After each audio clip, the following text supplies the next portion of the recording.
You want to say hello to everybody? You got to look at the camera over there and say hello to everybody. All right. Sit down in my lap and be good for me. What's up, nerds? How's everybody doing today on this fine Saturday afternoon? I know I saw a lot of folks in my Discord have been reporting rainy days, which is excellent reading weather. Here in Central Florida, the sun is shining. It is hot as all get out. And I am ready to talk about our May book pick of the month, Insomnia by Sarah Pinborough. I really enjoyed this book. I hope you guys did too. We're going to talk about it. I want to say hi to everybody that I've seen out there. Penny stopped by and said hello. Stacy's listening in while she's getting Anya to sleep. We got Nancy and Kate. Kate, who hasn't read the book yet, but she is still being here because she is my friend and supporting me. Brandy and Amanda, who finished this book in the nick of time to talk about it today. Welcome, everybody. And for those of you who may be watching the replay later, thank you for stopping by to check out what all of us thought about this book that we chose to read last month, or this month rather. And I also have a little ticker you see at the bottom of your screen. For the month of June, we're going to be reading The Lake of the Dead by Andre. I don't know how to say his last name, but this is supposedly the #1 thriller from Norway. There's been a lot of hype that I've read about it. I am excited to read it myself next month. So if you all would like to join us for June, I will put the link down in the description below to the Discord where we chat about it as we read it. And then, of course, we'll have a live show at the end of June to talk about that one. All right, guys. Before we get into spoilers and all of that fun stuff, let's talk about what this book is about for anyone who's here to see if it's something they're interested in reading. I know a lot of times with thrillers, especially folks that thriller is their favorite genre to read in, they can get a little repetitive and maybe not have the twists and turns that is their flavor. I know some people don't like paranormal thrillers, some don't like the supernatural thrillers, some just really like that true crime aspect. And so we're going to just give a brief summary of what this book is about. This is about Emma. Emma is days away from turning 40, and she is deathly afraid of having happened to her what happened to her birth mother. Her birth mother stopped sleeping several days before her own 40th birthday.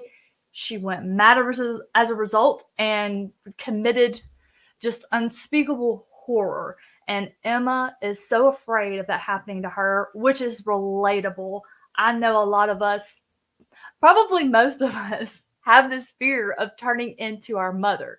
But when you have a mother that suffers from mental illness or something like insomnia, where she just, it kind of happened suddenly that she went mad, that is just a desperate fear that you're going to have, in addition to turning 40. Turning 40 for a woman is hard. We're seeing signs of visible aging, and we're just, gravity is taking over, and it's very hard because we see those signs, and it's just, it gets in your mind.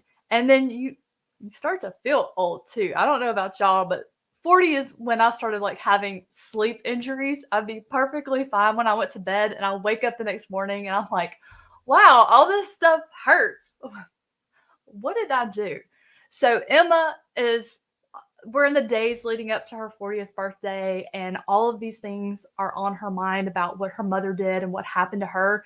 And she starts to suffer from insomnia, amongst other things, because you can never just have one thing go wrong. Am I right?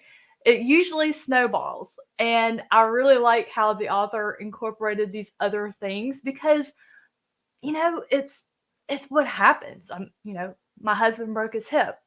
And then we're trying to get along, getting around things with that. And then we get COVID. I mean, it's just one thing after another. So that's the gist of what this story is about. it's really well written. I love this style. Very easy to read. It flows. And for all of you out in the chat, what are your ratings for Insomnia? I gave it a 4. And when we get into the spoiler section, I'll say why it didn't make it a 5.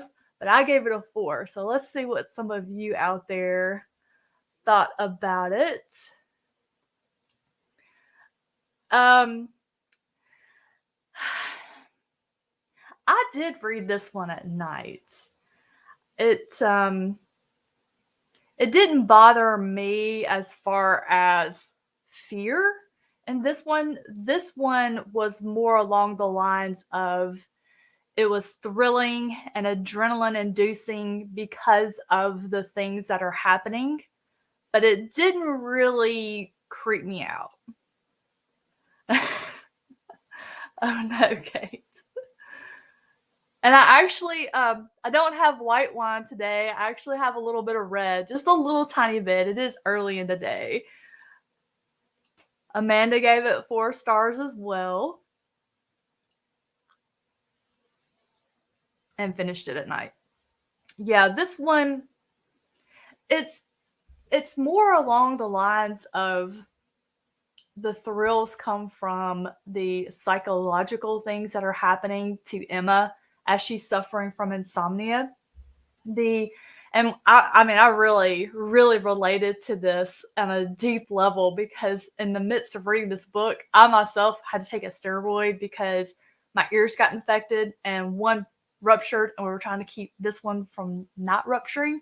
And I was on prednisone, and it wouldn't let me sleep. I would just kind of catnap here and there. And so I felt I had like the foggy brain. I couldn't really think very clearly and all of that. So when Emma, the author described the insomnia so well, it matched what I was going through. And it just really endeared me to this poor woman's plight. Let's see, Brandy. This book was so good. I did identify with the turning 40 aspect, plus the constant worry of mental illness being passed down. Oh no, I am so sorry you've suffered from that yourself. 4. Oh, I did not listen to the audiobook for this one, so it's good to know. I do believe I saw y'all talking about it in Discord about how there were certain areas where Emma was whispering numbers and how creepy that was. I gave it 4 stars. They're repetitive. Okay, yeah. Okay, so let's get into, and we're going to go into spoilers now. So for those of you who have not read Insomnia and you don't want to get into any spoilers, now's the time when you need to dip out and don't watch any further, because we're gonna get into some meat of this story and talk about just some elements, writing style, characters, what we like that the author did or didn't do, and just talk about what happened. You know, with thrillers, there's always going to be twists and turns. If I were to describe this book as a character from Grey's Anatomy, this would be Meredith Grey, because it is very dark and twisty. I loved it. I thought it was very well put together for what was happening with our main storyline. I loved that, even though I kind of wish the ending was a little bit different. But let's talk about, how did you like how the author wrote this story? I thought it was fast-paced. It flowed really quickly. I liked, well, I guess we are in the spoiler section. I loved how she crafted this story and how everything was snowballing in Emma's life. And I know some people may think, there's just no way that many things can go wrong for one person at a time. But if you think about how these different things were coming to happen to Emma, some of them were accidental, like her daughter, finding out her daughter was dating a married man. like that just kind of organically, accidentally got revealed. Like nobody intended for that to come out at that time. And it's just so realistic. You know, she's the breadwinner, so she's got the pressure of making all the money, and then she wants to be a partner in this law firm, which is intense. That is a lot of work, a lot of pressure, a lot of long hours. And just with, I mean, I felt that was so relatable that she was working her tail off, hustling. She's trying to make the best for her family that she can, but it's at the sacrifice of spending time with her family. And then she's feeling bad for it because her husband's also deciding he doesn't want to be a house husband anymore. And it just, all of these things had just been building up over time, and it just came to a head at the worst possible time for her. And I feel like that's what happens to us. Something happens, like she's got this fear for her 40th birthday. She's suffering from insomnia. She's developed these tics at night. She's questioning her own sanity, what she has done or hasn't done, an unreliable narrator. But all of these things were just raining down upon her. And I was like, you know, from personal experience, that's just how that stuff goes. I would have given it 5 stars, but I didn't like how. So here's my thought on that. I don't think all readers would have picked up on the timey-wimey stuff. And the reason why I think that is because nowhere in the entire novel, except for when she was talking to the nice lady, I've forgotten her name, the hippie lady that wanted to adopt her and her sister, she asked her about astral projection. Other than that, there's literally no mention of that sort of thing in the story. So I think if she hadn't explained it, a lot of people would have been lost, and I'm one of them. I wish she had incorporated a little bit more of it, because it was just that one instance. I was like, I kind of feel like personally it didn't fit a little bit, because the entire book was logical, explainable, and then all of a sudden it's like, oh, poof, magic trick. Here's this past future bleeding into it. Now, I was talking to Christina, who is NW Reader. She's on Twitter as NW Reader. She's got a YouTube channel, and she also has an Etsy shop. She's where I get like my good horror bookmarks and stickers. We were talking this morning, and she was thinking perhaps, while the author did explain some of it, what if there were another occasion of it where the husband, totally forgotten his name, but what if Emma's husband, you know how they talked about he hit that tree head on? What if it wasn't a tree? What if things kind of moved around and bled around, and he was the one that accidentally maybe killed the guy at the end, the man with the stepson who came in to see Emma about getting custody of his stepson, and his real dad, his birth dad, was killed in an accident.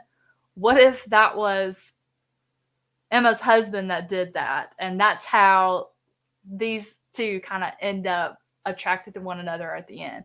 Like, if she had actually incorporated that into the story, I would have really enjoyed that, because it almost would have been putting a bow on it, just everything, that Ouroboros theory that the hippie lady was talking about, how everything just went in a circle and was connected. That would have just tied into that circle of circumstances. Let's see. Nancy, I thought it was well written. Robert, okay.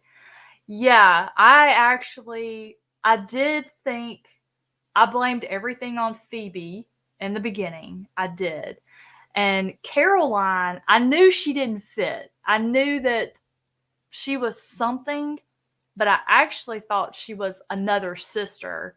And she was the bad guy, but I thought she was the sister. Yep, that's the truth. Oh, y'all both Jinx. Y'all owe each other Cokes. Oh my goodness, everybody. Yeah. Oh, Robert. He was something else. It's one of my favorite things. Time loop chicken. Yeah. Yeah. I was trying to think that through. And I do like it because it means that Emma's mother was not trying to kill Phoebe. She was trapped in that loop and as a result killed Phoebe. And I almost thought I thought I was going to get those numbers figured out by the end that Emma kept whispering and writing to herself. I had the first two times pegged, but I never could figure out the 218 and the 222 until she told me at the end. That is an excellent movie. That's a Johnny Depp movie, isn't it? I think I remember I read that book actually a long time ago. Characters. We've kind of talked a little bit about the characters. Did anybody have a favorite character or one that they related to or anybody they hated? I never really personally got overly attached to anybody. It it wasn't like I mean, I guess it is a character driven story, but I was very interested in Emma and I loved reading about everything that she was going through and the mystery surrounding all of that. But I don't, I wouldn't say I loved her or I hated her. I did not like Phoebe. I did not like Robert. And I loved Will. I loved how he tied into the whole second child thing that was going on. They were saying somewhere in there how in Emma's family, her mother's family, that the second child was always the one affected by the mental illness. And Will was reacting to being a part of this loop because I kept trying to figure out. I suspected Emma. I was like, was she doing something to him like her mother was kind of doing when her and Phoebe were children? I couldn't make that connection. So I did love that part. Oh, probably Jake Gyllenhaal. Oh, Donnie Brasco. Okay. Well, they're too close. They're too close. And I'm about to cough. Sorry, I'm still trying to kick the last dregs of COVID. I have this stinking dry cough that just comes at the worst times. Yeah, I thought he was the sweetest little boy. If I have to have a favorite, it's definitely him. And what did y'all think about so Sarah Pinborough did a great job of giving us a lot of red herrings and distractions and just people to just look at with squinty eyes because, with Emma being a divorce lawyer, she had some angry wives coming after her. And then just the situation, the relationship with her sister, I really liked that. So I mean, I suspected everybody at some point.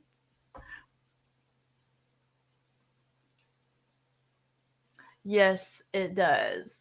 I feel fine now. And Chris, he was sick for longer days, but he got over like the dregs a lot faster than me. But like I feel just fine. It's just when I talk too much, that little dry cough wants to hang out there.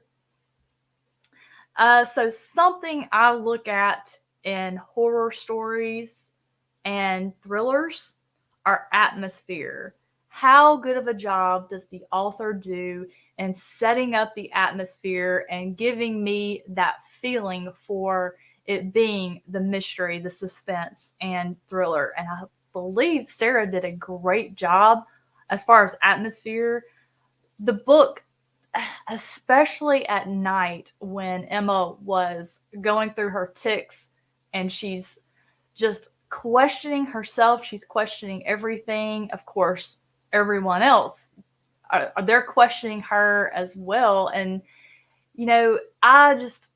I cannot imagine being in that situation where you're going through literally the worst possible, well, considering what she went through as a child, just the fear of what happened to her mother happening to her and it just playing out almost in the exact same fashion.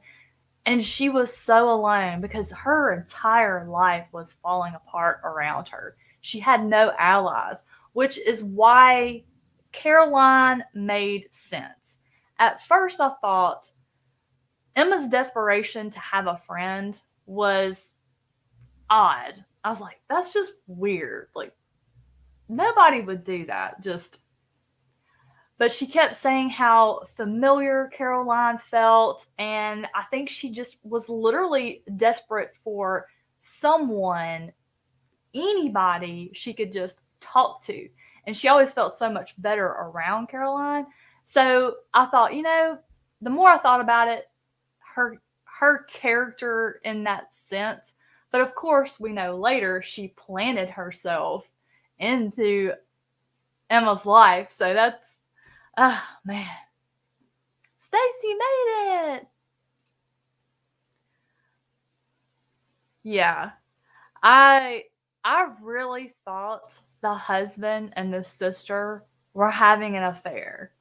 I thought, because originally those two dated first way back in college, and especially with Phoebe being jealous of everything that Emma had, I really did think they were having an affair until it got revealed that Robert had been sneaking around looking to invest in a bar, and because he wanted to have a job. Like, it's like, Robert, do you really want to go to work? I would much rather be a stay-at-home dad. Yes, yes. Oh man, I kept waiting for something to happen with those kids, especially when Will started drawing the pictures. The school teacher calls them, was like, so here's this notebook filled with all of these scary pictures of this woman with long hair. Yeah.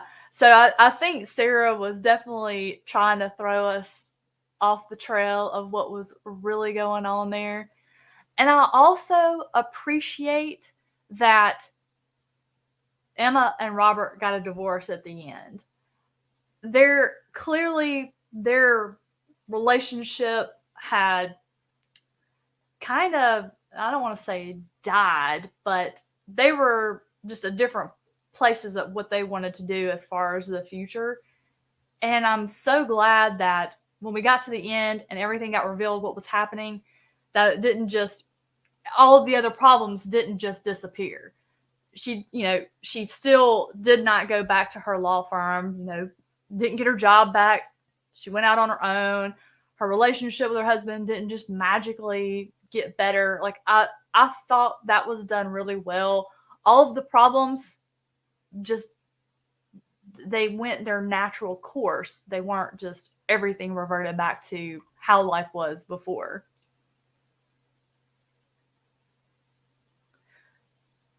So, I just really, well, when I first met Caroline, Phoebe was still my she was still my top suspect at the top of my list.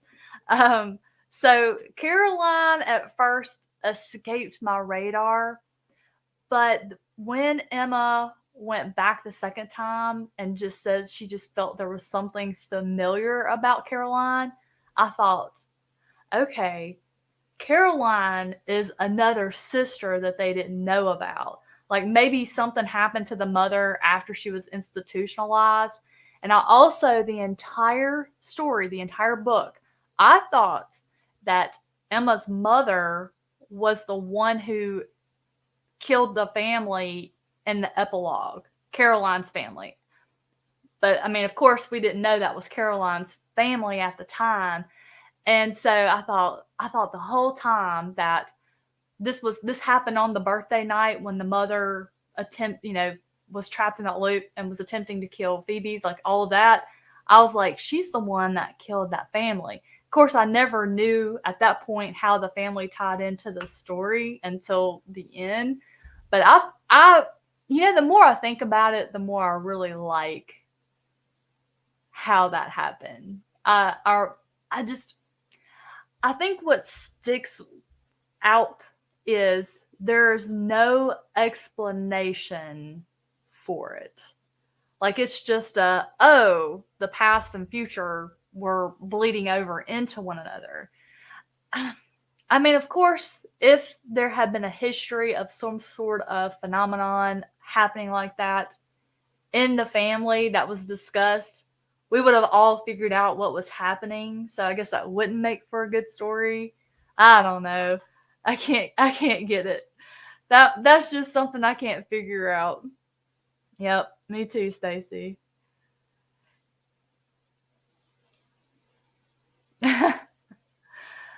It was pure luck, Nancy. I usually never guess anything that's happening in thrillers. Yeah. Oh, I forgot about that extra insurance.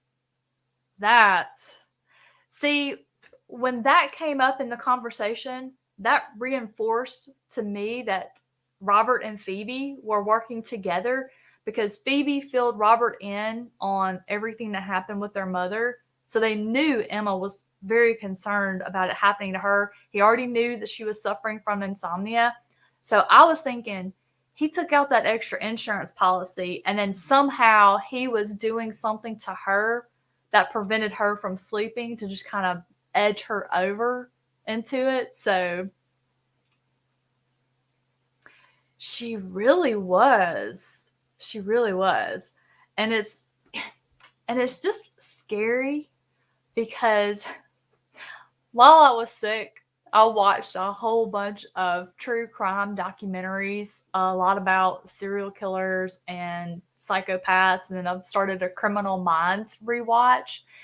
And it's scary how some of these folks, especially with, I actually saw an episode last night, Caroline maybe didn't even know that she was a psychopath.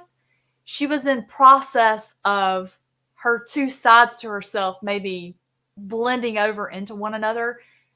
If she had not been in the hospital reading to her mother and heard Emma's name, that's what triggered her. That's what set her off down this path. Which, talking about Caroline's mother, I thought that was super sweet when at the end the author had Emma and Caroline's mother finally meeting, and she got to meet the woman who wanted to adopt her so bad as a child before the accident. Like, that just made my little heart squeeze. I thought that was a beautiful touch. Yeah. Now me, I don't know that I would have been happy to have a sister. I have brothers, and I much prefer brothers. Yeah. But she was definitely spoiled rotten. Yeah. Yep. Okay. Well, let's talk about, and we've kind of talked about it a little bit already. At least I have. I can never stick to my little outline. I always start talking about something and then I just keep going. So I think we've heard about all the things I really liked. I don't really have anything I disliked. I thought I didn't like the ending, but as I've sat here and talked about it with you guys, I think I've changed my mind. It really kind of works for me. 100%. I want to read this other novel. There were a few people who read Insomnia that said her other book, Behind Her Eyes, was much better. And apparently it has a Netflix show based on it. I'm definitely going to be picking that one up and checking that one out for her. Oh yeah. I I I don't think, oh, I don't think, I mean, of course, it's definitely the preference of the parents and health reasons and all of that. I don't think we were meant to be only children. I think we were meant to be part of a pack just because of the dynamic of the group. Like, not that there's anything wrong with it. My husband is an only child. Now you can definitely tell because there's just a complete difference of having to be a part of a group and being patient and learning to share. And my gosh, my poor parents suffered so greatly because my brothers and I, had so many people at the house all the time. We ate so much food. We went through 3 gallons of milk a week, like a gallon each. Oh man, but I loved it. I love the chaos of a big family. It's just you're never alone sort of thing. And you think you want to be, but man, I wouldn't trade my brothers for the world. Yeah. Yeah. Yeah, that is the truth. I've especially learned it with having to help Chris with him having his broken leg. It's like you realize I got things I need to do too, sweetheart. Like he was really bad about I would get all the way upstairs up here to like work, and then he would text me and be like, can you bring me a glass of water? I'm like, I was just down there.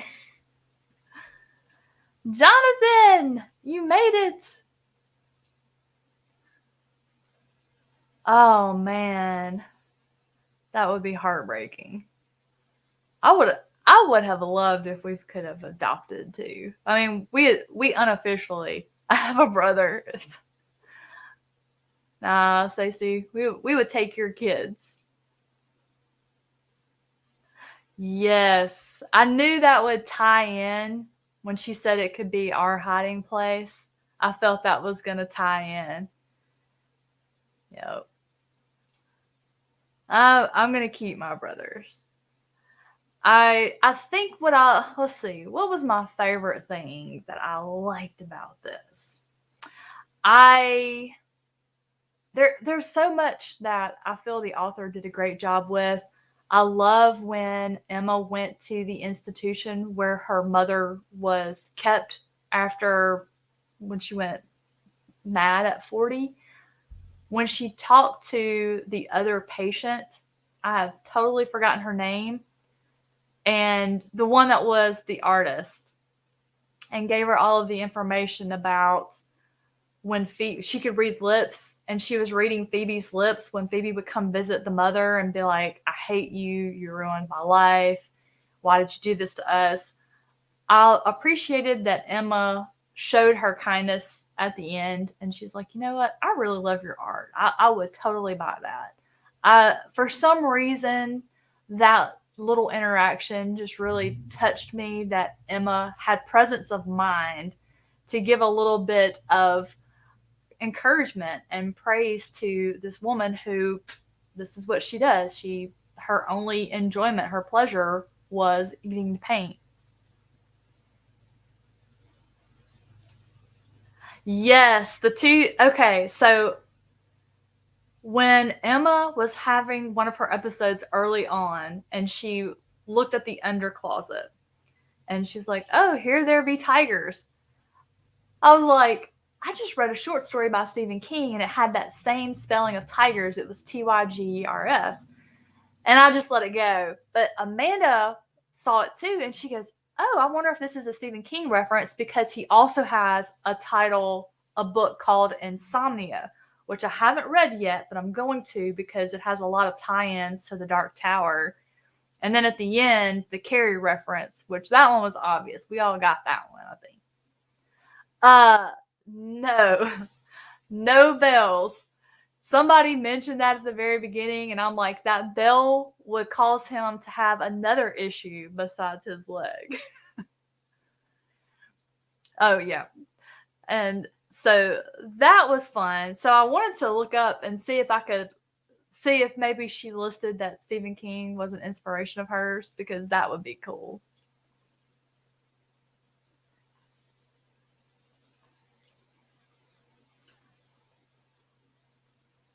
Oh, and it's spelled Tygr? That's cool.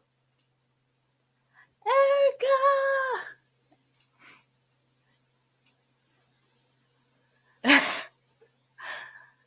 Well, fortunately, mine does not get sick very often. This is the first time he's ever broken a bone, ever had surgery. Like, this is a whole lot of first for him. So, fortunately, he's generally a very healthy, hearty, hale person. So, and we're in the final stages. He's been upgraded to a cane, and he's been practicing walking around without that as much as he can. So, but yeah, he did really good though as far as the pain. So, yes, our poor fellas. But I can't fault him because when he's the one who gave me COVID too. When I got sick, well, when I get sick, I am very pitiful and I want to just sit and I want to whine. And I'm convinced that I'm dying and I'm over there WebMDing the various forms of cancer that it could be. For some reason, it's always cancer with me. Yep, I've been loading him up on some TLC. Oh my gosh. That is the truth. I can't imagine what it would be like if they had to give birth. Mm-mm, mm-mm, nope. Let's see. I have some notes here. Make sure I told y'all everything that I wanted to. Got my little trusty note card here. Yep. Yep. Yeah, I wouldn't want Emma's life, I'll tell you that. I think more out of everything that was happening to her and her husband having problems, losing her job, losing her opportunity to become a partner at the firm, I think, and with Will being kind of shutting down from everyone, I think the worst thing that happened to her that I felt so bad for her was when she had first gotten fired and she walked around and she kind of went into that little college cafe to just get a snack and recharge and have a minute to kind of pull herself together. And she sees her daughter meeting the married man.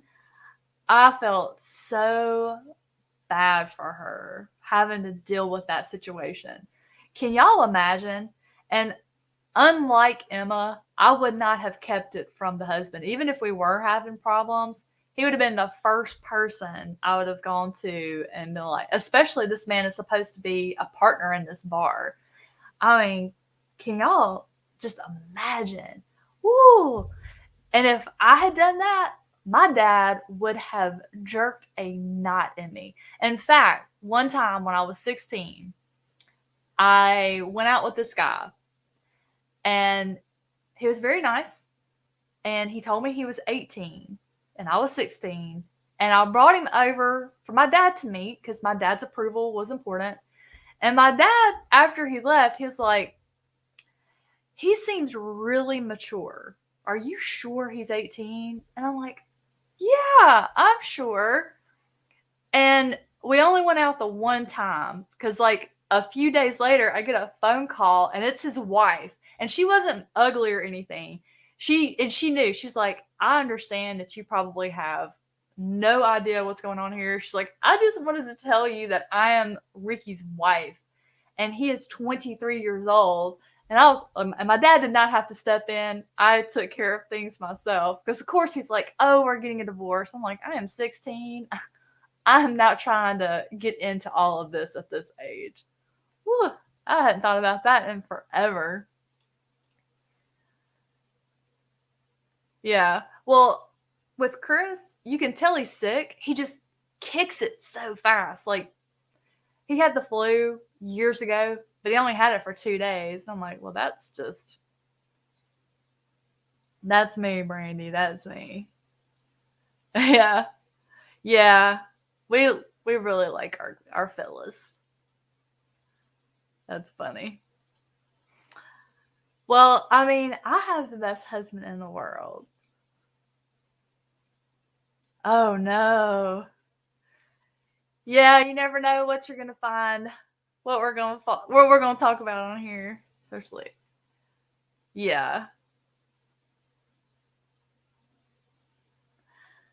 and I also thought it was interesting. Was the woman's name Marlene? The guy, the Parker Stockwell guy who was hitting on Emma, and he had turned out he had been the one lying. He just wanted to get custody of the children in a divorce because he didn't want to just to hurt his wife. And it turns out she had just been going through a hard time and was kind of, I guess, it turned into a bit of an alcoholic, and she reacted, and then she got herself clean and ended up kind of helping Emma a little bit. I thought that was a nice touch. Yep. As long as they know it too, am I right? But well, guys, y'all have any closing thoughts about Insomnia? Have any of y'all read any of her other books? I want to say, Nancy, were you the one that read Behind Her Eyes? I know a couple of folks that were in Discord. Justin was one of them. Justin read Behind Her Eyes, and I think he ended up liking that one better.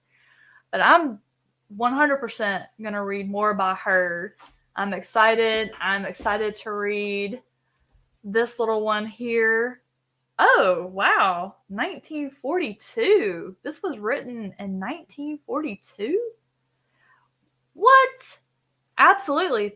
And I just see here, this one was just recently translated to English in 2022, which is why I guess we have just now heard about it. This new translation is the first ever American publication of his classic, which features an unusual mixture of murder mystery and supernatural horrors that will keep readers guessing until its thrilling conclusion. I am very excited about that one. Well, okay, so you haven't, Stacy hasn't, but okay, yeah.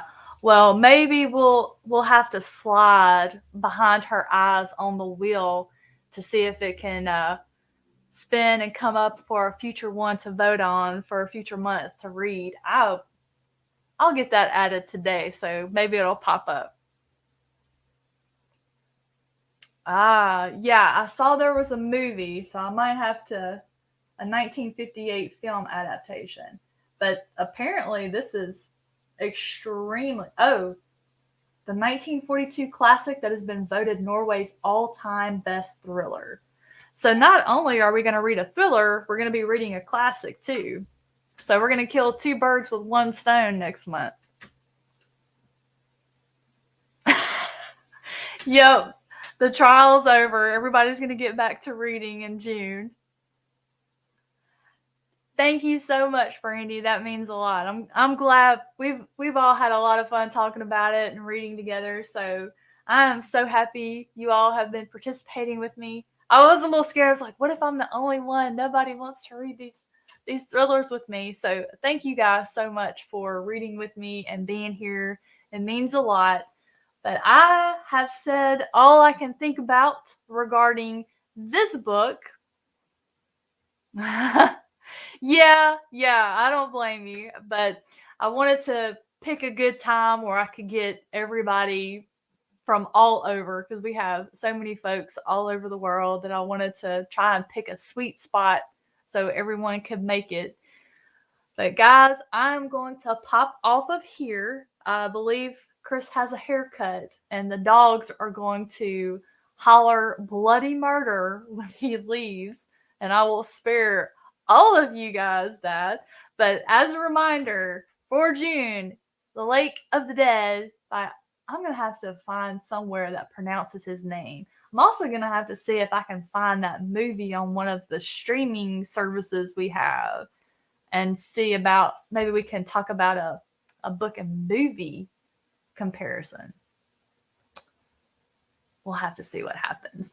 But guys, you all have a great rest of your afternoon. Thank you so much for being a part of the book club. Looking forward to next month. I'll catch you guys later. Have a fun, safe, happy Memorial Day. And probably, I don't know what I was going to say. It just went straight out of my head. We'll never know. Bye, y'all. Have a great one.